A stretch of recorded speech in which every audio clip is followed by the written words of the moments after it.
Welcome to the Ricky Mathews Show, where we celebrate every single day the amazing people who are working so hard to make this such a wonderful place to live, work, and play. You know, I talk a lot about music on this show. I love talking about music. I have a musical background, and it's something very special to me. And like I enjoy my times with Steve Azar, for example, who's written, I think he's written like 1,000 songs, including the state song from Mississippi, One Mississippi, which is it's a song for SuperTalk Outdoors, my outdoor show that plays on Mondays at noon. But anyway, I enjoy understanding what makes musicians tick. And I came across this quote from Louis Armstrong the other day, and I thought it was terrific, and it's so right. He said this: musicians don't retire; they stop when there's no more music in them. You know, music is an emotional journey for musicians, and I guess you're a musician until your death. But I think about songwriters and where that songwriter inspiration comes from. I saw an incredible documentary recently about Jelly Roll, and Jelly Roll spent the first part of his life from like the age of 14 or 15 years old until long after, I think, until he's in his early 20s in prison. And if you want to study a story of redemption, you need to study Jelly Roll's life and look at his music. His song "Save Me," which he actually posted during the pandemic. He wrote it and posted it, and with like an hour-long session, and he posted it directly to YouTube, and it went on to get hundreds of millions of views. He has now reached over 1 billion views as an artist. But that posting of that song "Save Me" ended up, leading to signing with a major production company, and he's, the rest is kind of history. He's doing extremely well. But, I still think it's going to be interesting to watch his life because he still drinks a little bit. He smokes pot. He does, it's sad to see him dabbling, but considering where he came from, he's had a tough life. But boy, there's so much inspiration in people like Jelly Roll who are seeking redemption. And I don't see him retiring soon. He's got a lot of music still in him and a lot of inspiration to give. But I enjoyed that quote from Louis Armstrong. Now let's shift gears and move over to my friend Jeff Duncan from NOLA.com and the Times-Picayune. And first of all, just say good morning. How you doing, Jeff? Good morning, Ricky. I'm doing great. Great to hear from you. Louis Armstrong, man. You can't be from New Orleans and not have an incredible appreciation for him, huh?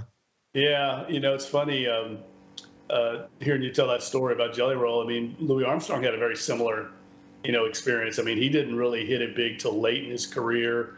He had, got arrested, of course, famously in New Orleans, and it just goes to great lessons there for everyone. But the impact that the music in this city, in this region, has had on the rest of the world is amazing. I mean, you can see it every summer when Trombone Shorty tours on his world tour, and it has packed houses all over the world. So it's still going strong here in this city. Yeah, I was in the city as Trombone Shorty's career was really beginning to take off. And, first of all, he's an extraordinarily talented guy, that first of all. But secondly, he is an incredible entertainer.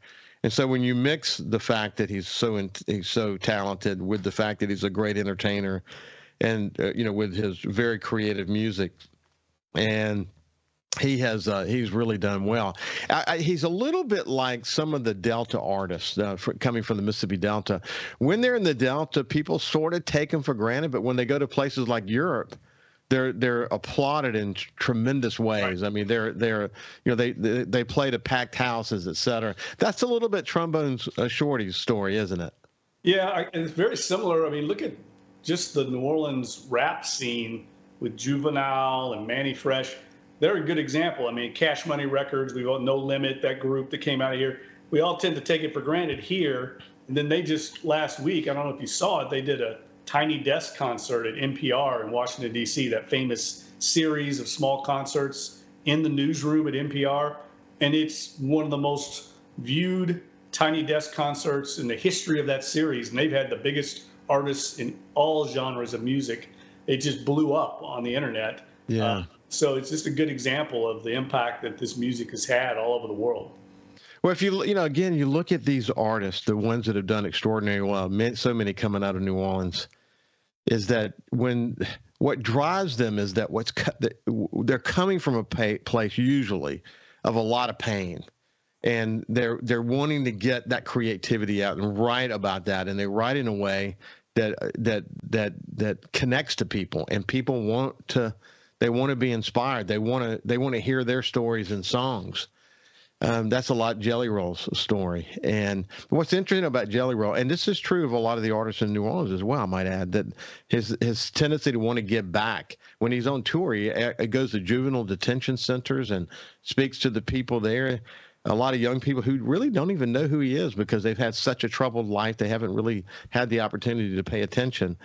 And his goal is to give back. And he's kind of on a mission now because a lot of juveniles get involved in crime, and they do seek redemption, but they have a felony. And once you get a felony, it's hard to you can't buy a home, you can't get insurance, and he's on a bit of a mission to say we don't focus enough in this country on those who have sought redemption and found it. And how do you not carry that felony with you the rest of your life and live in some kind of diminished way as a result of it? But a lot of great stories that come from that. Louis Armstrong, just one of the many great stories for sure. So, man, we're in a little bit of a lull now with the Saints as we approach training camp. What are you hearing these days? Man, it's not far away, Ricky. It'll be here before you know it. I mean, basically, they report they'll be traveling on July 24th, and first day will be the 25th, and first practice will be the 26th. So it's right around the corner, and it'll be here. And I've always said every year, training camp opens, and you look up, and it's February. The season's over. I mean, it's amazing how quickly it goes once football season starts. I think to myself every year how remember this moment as they're kicking off the opening game, and sure enough, it just flies by. There's just a lot of optimism right now. We've talked about it before. I think the arrival of Derek Carr has really spurred a lot of confidence in the building, not only from the players and coaches, but also from the sports staff. Just about everyone's excited. And I've gone to the arc, Ricky. I've gone from, having low expectations to kind of getting caught up and seeing how well Derek Carr has adjusted, how quickly he's mastered the offense, how quickly he's stepped into the role of the face of the franchise. And now I'm starting to go over the other side and go back to tempering, because I feel like this time of year is the time of year when everyone kind of gets carried away, and you do have to kind of check everything. Because I do think this team has a lot of reasons to be optimistic, but I also think there's a lot of things that have to go right. There's a lot of question marks that I think a lot of us are assuming are going to be answered, and I still think there's reason to be cautious. You're a cautious dude, Jeff Duncan. You always have been. You're paid to be cautious. You're paid to think about what could go wrong or what might not be as right as everybody thinks it is. You're not a bandwagon guy. In fact, if everybody else is on the bandwagon, you're finding the nearest exit. That's just your approach, because you're a columnist. Your goal is to evaluate what you see and be real, and not get caught up in all of it. But, the truth is, I agree with you. There's a lot of optimism. We've been here before with a lot of optimism, and it didn't turn out very well for us. What's different, though, since Drew Brees left is the fact that we've got a quarterback that may be able to run this offense, and that makes you more optimistic for sure. You've got the Alvin Kamara thing that's still hanging out there. That's a little scary to think about. And if you look back at last year, even though this time last year, you remember this, I went back and looked at this.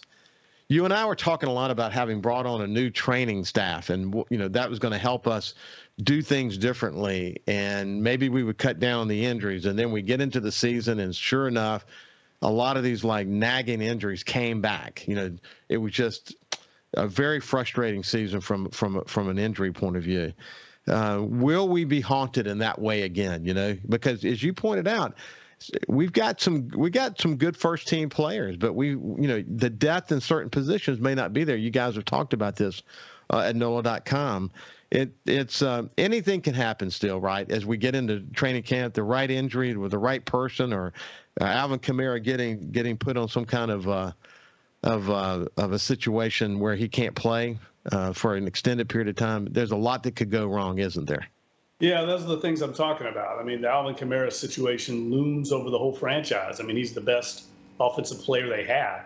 And I know they have a contingency plan with Jamal Williams and drafting Kendre Miller, but it's a stretch to think either one of those guys is going to replace Alvin Kamara. So there's just so many questions like that. Some of the older players on defense, at some point, Cam Jordan, DeMario Davis are going to drop off. It's inevitable. They're in their mid-30s. It's amazing they've gone this long. So, there's just a lot of things that I think you assume is going to be right that could easily go wrong just as much as they could go right. No doubt. A little scary, but still, so far, so good. We're in a good holding pattern headed toward training camp. When we come back, we'll continue our conversation with Jeff Duncan. Welcome back to the Ricky Mathews Show. It's Friday here on my show, and I always enjoy having Jeff Duncan from NOLA.com and the Times-Picayune. He's on the Hall of Fame, NFL Hall of Fame Selection Committee. He's an awarded journalist and columnist, and he's just an overall sports expert. We talk a lot about Saints, especially this time of year as we're headed toward training camp. Listen, the Alvin Kamara situation, you and I have talked about it many times. If you haven't viewed the tape, you got to go view the tape. It's hard to watch. And that's not the only tape we have now, unfortunately, is it, Jeff? No, I mean, I think the key for the defense right now, for the prosecution is going to be this audio and videotape from I don't know if it's the taxi or just the car service had audio and video of Alvin Kamara and his group of friends after the fight, basically showing very little remorse, almost bragging about the incident. And that's going to be hard to overcome, I think, for them at trial. Now, they obviously feel confident that they wouldn't have gotten this far. Most legal experts that I've talked to thought that it never would have gotten this far. So there's something that they feel good about, but it's still an uphill climb. And even if he is, if he gets off somehow, found not guilty, the league can still, and probably will, still suspend him to some degree. And usually the minimum is 6 games. So I think no matter what, we're looking at a 6-game suspension for violation of the personal conduct policy. So that's certainly going to be significant if they have to start the season without their best offensive player. And this is all going to play out late July, August. We have a DA in Las Vegas that is locked and loaded. And so as Jeff pointed out, the minimum is 6 weeks. 6 games. The worst thing that could happen, frankly, is that he would end up in jail. He would end up in jail for some period of time, and on top of that, having a suspension. Yeah, that's why the team is, rightfully so. They've kind of prepared for this. Dennis Allen talked about it. That's why they went and got Jamal Williams. Now, Jamal Williams is a very good player. He's solid, led the NFL in rushing touchdowns, 17 last year. Now, he's not going to hit that again. He never came close to that before. It's kind of an outlier season, but he's a very good short yardage back. I think people have to understand he's not Alvin Kamara. I mean, there's only one of those guys in the league. Christian McCaffrey may be the other one close to that has the all-around ability in the passing game and the running.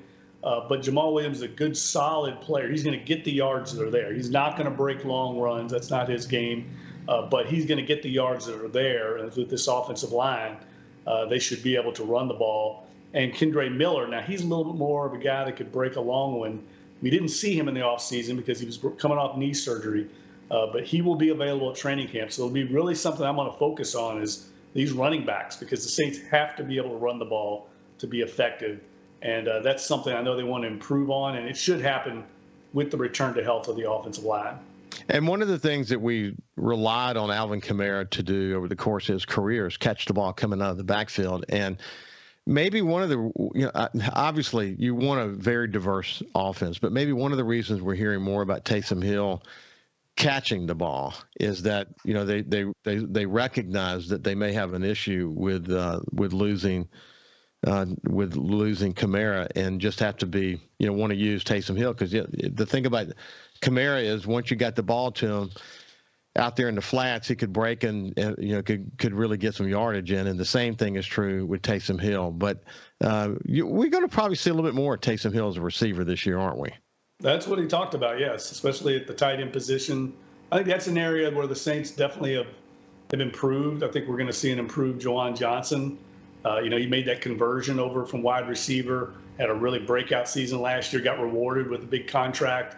They brought in Foster Moreau from the Raiders, who Derek Carr is very comfortable with. And then Taysom Hill, obviously, is a big-time playmaker that also can fortify that position. So they've got a lot of options at tight end. I think the receiver position's interesting. Mike Thomas coming back, how healthy can he be? How will he stay healthy? And then they brought in a bunch of veteran guys, James Washington, Kiki Cote, Lynn Bowden, just go down the list of Brian Edwards, who played with Carr with the Raiders. All these guys brought in to fortify their depth behind Chris Olave and the other second-year player, Rashid Shaheed. So I think they're better at receiver, but there's, again, question marks there. Can Mike Thomas stay healthy? That's a huge, I think part of their season. Not very many guys in the NFL, once they get past 30 at receiver, start improving. They usually start going down. So, and he's coming off 3 years of basically injuries. So to me, it'll be interesting to see what kind of Mike Thomas the Saints get. I continue to be, interested in watching Mike Thomas's, at least what he posts about his workouts. And I'm trying to recall, I guess it may be last week, I saw a video of him. I'm trying to remember. He was lifting, squatting, just a tremendous amount of weight. And dude, you don't do that amount of weight if you are not really on your game. You got to work out a lot to do that. This guy takes when you say he's got different people he's working with to do his exercising and workouts and all this other stuff, it's not in a way to avoid what the Saints are doing. He really takes his working out very seriously. Oh yeah, he's maniacal about it. He's always had that work ethic and that drive. And look, this is a huge year for him. I mean, we've talked about it. I mean, he's on a 1-year deal. This is a show-me season for him. He's basically had to take huge pay cuts. He hasn't been healthy or productive the last 3 years. So this is a huge year. I think the Saints are going to get the best version of Mike Thomas they've ever had this year, because a lot is on the line for him. If he has a productive season, stays healthy, he's probably going to sign another big contract, whether it's here or on the open market in free agency. But it's a big year. That's why I think we're going to see Mike Thomas mind his P's and Q's on and off the field, because he knows there's a lot at stake.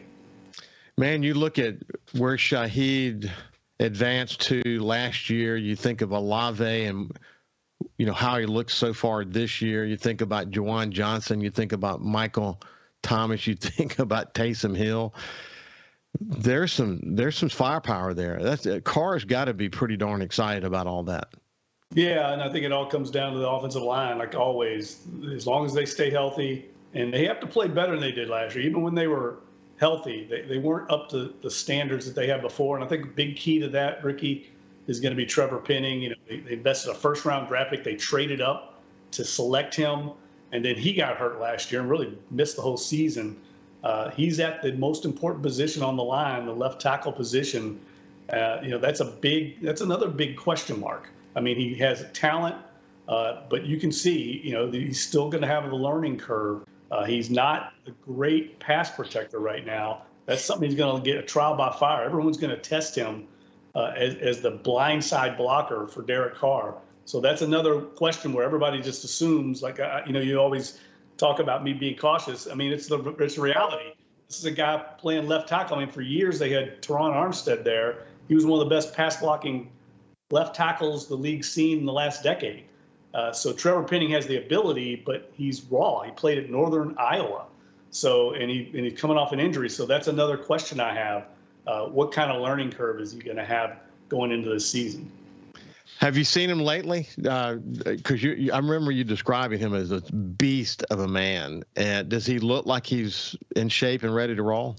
Well, yeah, definitely was at the off-season workouts, but he wasn't practicing because, he's coming off of Liz Frank surgery.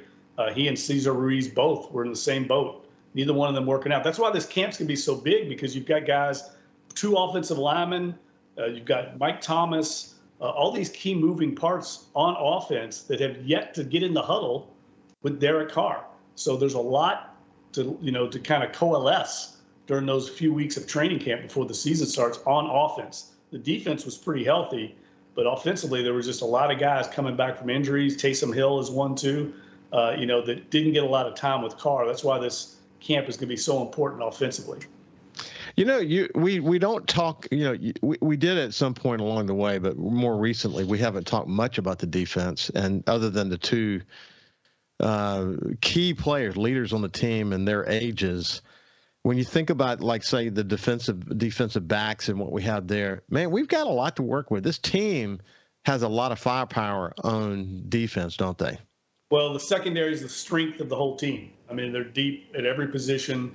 Now, Marcus May, the other safety with Tyrann Mathieu, he's facing a suspension too for an incident a couple of years ago that's finally going to come home to roost. I don't think that's going to be 6 games. It's probably going to be less, but he's going to probably be out. So that's another area where they're going to have to, have a contingency plan.